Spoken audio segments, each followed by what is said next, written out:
اللہ تعالیٰ کے نام سے جو وسیع رحمت والا نہایت رحم والا ہے۔ آپ کہہ دیں اگر تم اللہ تعالیٰ سے محبت کرتے ہو تو میری پیروی کرو، اللہ تعالیٰ تم سے محبت کرے گا اور تمہارے گناہ معاف کرے گا، اور اللہ تعالیٰ بے حد بخشنے والا بے حد رحم والا ہے۔ اللہ تعالیٰ کی اور اس کے رسول کی اطاعت کرو، پھر اگر وہ منہ موڑ جائیں تو اللہ تعالیٰ کافروں کو یقیناً پسند نہیں کرتا۔ یقیناً اللہ تعالیٰ نے تمام جہانوں میں سے آدم کو اور نوح کو اور ابراہیم کے خاندان کو اور عمران کے خاندان کو منتخب فرمایا ہے۔ وہ ایک دوسرے کی اولاد ہیں اور اللہ تعالیٰ سب کچھ سننے والا سب کچھ جاننے والا ہے۔ جب عمران کی بیوی نے کہا اے میرے رب جو میرے پیٹ میں ہے، میں نے نذر مانی ہے کہ تیرے لیے آزاد چھوڑا ہوا ہوگا، بس آپ مجھ سے قبول فرمائیں، یقیناً آپ سب کچھ سننے والے سب کچھ جاننے والے ہیں۔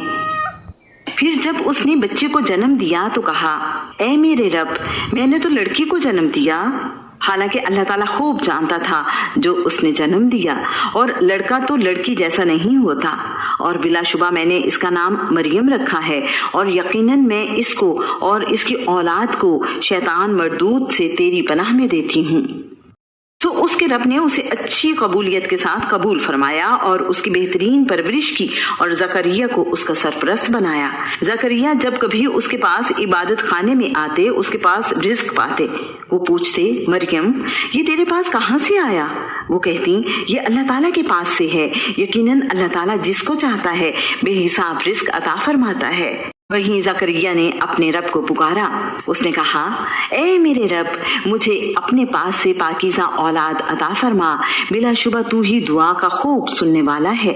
چنانچہ فرشتوں نے اس کو آواز دی جبکہ وہ عبادت خانے میں کھڑے نماز ادا کر رہے تھے، بے شک اللہ تعالیٰ آپ کو یحییٰ کی خوشخبری دیتا ہے جو اللہ تعالیٰ کے ایک کلمے عیسیٰ کی تصدیق کرنے والا ہے اور سردار اور اپنے اوپر بہت ضبط رکھنے والا ہوگا اور نیک لوگوں میں سے نبی ہوگا۔